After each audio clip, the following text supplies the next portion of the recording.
How's it going, everybody? So in this video, I'm going to talk about how to get broad shoulders and a chest at home. So before I get started, please subscribe to my channel if you guys haven't already. I do appreciate the support. It helps my channel grow. Please follow me on Instagram, Dillenberg999. So yeah, to get broad shoulders at home, there's a couple of things that we want to do. The number one thing to get broad shoulders at home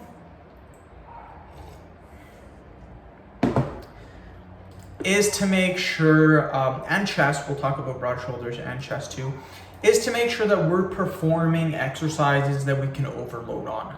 This is hands down the number one thing that people do not do, but it's the thing that's needed. For example, if you are trying to get broad shoulders and you do push-ups, for example, which is amazing. Push-ups are good for getting broad shoulders. I really recommend them.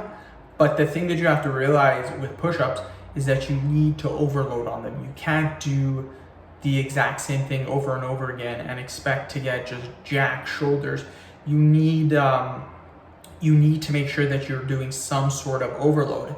Now, you have to keep in mind too that push-ups aren't going to be as effective as adding weights, because weights are very simple to use. It's very easy to overload on weights. With weights, all you have to do to overload is you add 2.5, 5 pounds each week. And for beginners, you'll be able to do that for probably 6 months to a year, and your results will be amazing. Push-ups, you don't have that luxury. Push-ups, you need to overload. You can still overload, still build muscle with push-ups, don't get me wrong. And body weight movements are amazing for developing muscle, but you have to do it a little bit differently. You can't just do endless amount of reps, because the optimal range for building muscle is about 5 to 15 reps. Anything above that can still build muscle, but what you have to realize is the farther you get away from that rep range, the farther it's going, or the harder it's going to be to build muscle. You can build muscle with 30 reps, but it's not going to be as effective as using 10 reps. So yeah, you can overload with push-ups, and that's what I recommend doing if you want to train at home. Push-ups, but what you want to do with those push-ups is you want to progressively do harder and harder exercises. So for example, what you can do is you can do push-ups on your knees. So let's say you can't do any push-ups at all, or very limited push-ups. Do knee push-ups. Do say 4 sets of 10. Next day, do 4 sets of 11, 4 sets of 12, 4 sets of 13, 4 sets of 14, 4 sets of 15. That's 5 days right there. Then what you do is you add another set, do 5 sets. Keep doing that. After that, do a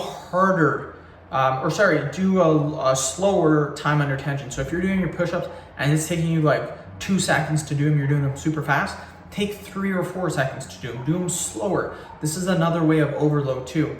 So that's what I recommend doing, you guys. Overload. There are so many different ways to overload. You can add weight, add reps, add sets, add time under tension, decrease range of motion, add a harder exercise, drop sets, trisets, giant sets, negative training, lots and lots of different ways to train.